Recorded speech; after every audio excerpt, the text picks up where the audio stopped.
I'm often asked if succulents can stay outside during the winter.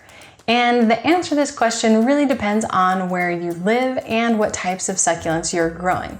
But that's what we're going to discuss in this video. I'm going to show you what succulents can stay outside in a true 4-season climate and what succulents need to be brought indoors. This is Succulents in Seconds, a quick video with a quick answer to your succulent questions. While most people think of succulents as growing in sunny Southern California, where the temperatures remain pretty constant throughout the year, there are actually succulents that can survive in a true 4-season climate, where you're getting lots of snow and ice and freezing temperatures during the winter. However, not all succulents can survive that type of climate. To figure out what will work in your area and whether or not you need to bring your succulents indoors, let's start by talking about growing zones. A growing zone just indicates the lowest average temperature for your area, and it gives us a way to determine what plants will grow in that area. So for example, when I was living in Utah, I was rated as a zone 5. This meant that I could grow any plants that were a zone 5 or below all year round and they would survive. But any plants that were a zone 6 or above would need to either be brought in or treated as annuals during the winter and replanted again in the spring.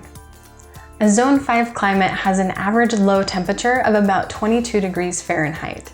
Granted, we would get some periods of time that were a little bit colder and some winters were warmer, but the succulents that I could grow in that area included sempervivums, a lot of the stone crop sedums, and even some opuntias. Again, anything that was rated a zone 5, 4, 3, 2, or 1, that would grow well in my area. I did grow succulents that were rated for a zone 6 or above, but those succulents all had to be brought indoors over the winter. So when the temperatures started getting down into the 40s, I'd usually bring them inside and make sure they were in an area that was getting a lot of bright sunlight during the winter.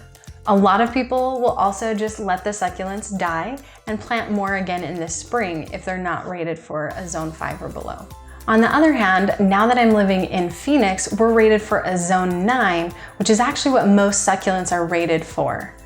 In a zone 9 climate, your average low temperature is about 45 degrees. You will get periods of time when the temperatures get a little bit cooler, but on average, temperatures should remain around 45 degrees. In this case, I'm able to leave a majority of my succulents outside for the entire winter, and they will survive.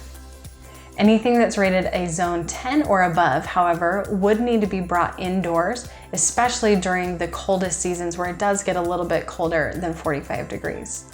If there are extended periods of time that go below freezing, I'll usually try to cover my succulents in some way or possibly just bring them in for a couple nights until things warm up a little bit. But thankfully, most of the succulents I'm growing, again, are rated for a zone 9 or below, and so they've done just fine outdoors, even as the temperatures get a little cooler.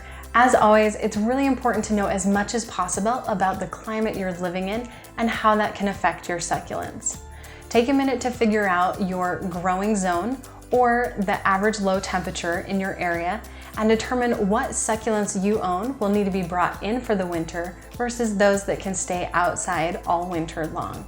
You can learn more about individual types of succulents by going to typesofsucculents.com. And on the pages there, we will list out the growing zones and the lowest temperature rating for each of the succulents. Thanks so much for watching. If you enjoyed this video, please be sure to give it a thumbs up, hit subscribe, and share it with all of your succulent loving friends. And I'll see you next time.